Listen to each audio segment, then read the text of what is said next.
Yeah, the reason why I said it's the proudest day of my life is, like I said in the speech, is because it's the greatest football club in the history of the game, and not many players get the opportunity to play at such a brilliant club, such a historic club.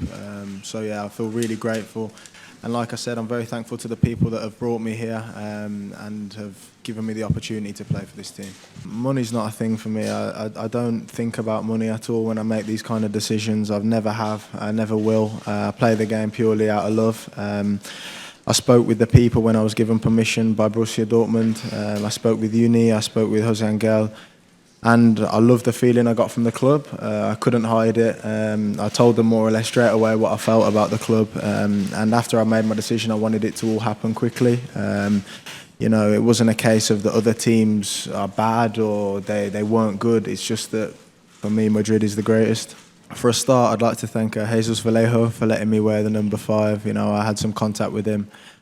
Just to see if it was okay with him, and he was a brilliant guy in letting me wear it and just being so nice about it. So yeah, I'm very grateful to him. But you know, I've said in many interviews how much I admire Zinedine Zidane, the legacy he has in the club, and with this number, I'm not trying to be the same as him.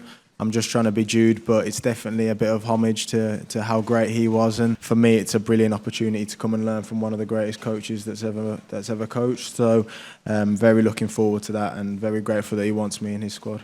The respect that England has for Real Madrid is so high, you know. The pedigree in Europe is the best, simple as. So I think it comes from there. You know, as you grow up, you start to mature and watch games from previous years and understand the achievements of what came before you. And I took a lot of interest in that, and I think that's what makes Madrid so kind of appealing to me. Is it's a great history, but you want to be one of the players that adds to it and continues to make the club the greatest. For me, yeah, it's invaluable for my career, for my experience. The things I'll gain from, especially the 2 older lads, Modric and Kroos, will be unbelievable. Their knowledge of the game, the way they play it, their experience will be so great for me, and I'll just be like a sponge around them, really, trying to steal anything they've got. They'll probably be annoyed of me after the first week or so, but yeah, I can't wait to learn from those guys. He's a great player, whatever he chooses to do, all the best to him.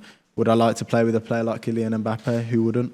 Yeah, as far as the Harry Kane rumours, you know, I can't comment on that. He's a world-class player. He's my captain for the national team, and I love him as a player and as a person. And whatever happens there happens, but it's not really for me to comment about. I like the idea of this being kind of out my comfort zone, if you like. Maybe would be an easier option to go back to England, my native country, and live there and play there in the Premier League. But it's just I couldn't turn down Real Madrid, really. The club's so big, as I've said already 100 times. But yeah, it just felt like the right move for me. And like I said before, it wasn't because the other clubs were bad or no, nothing like that. It was just because Real Madrid was where I wanted to be. ¿Qué es lo que más te ha impresionado, te ha deslumbrado? Probably in the room where I signed the contract with the trophies. I think that was the biggest one for me. All 14 of them were staring at you, and you can't wait to get your hands on one yourself. So it was really exciting. It was very nice to look at and very motivating. So yeah, I'd say that was the most eye-catching thing.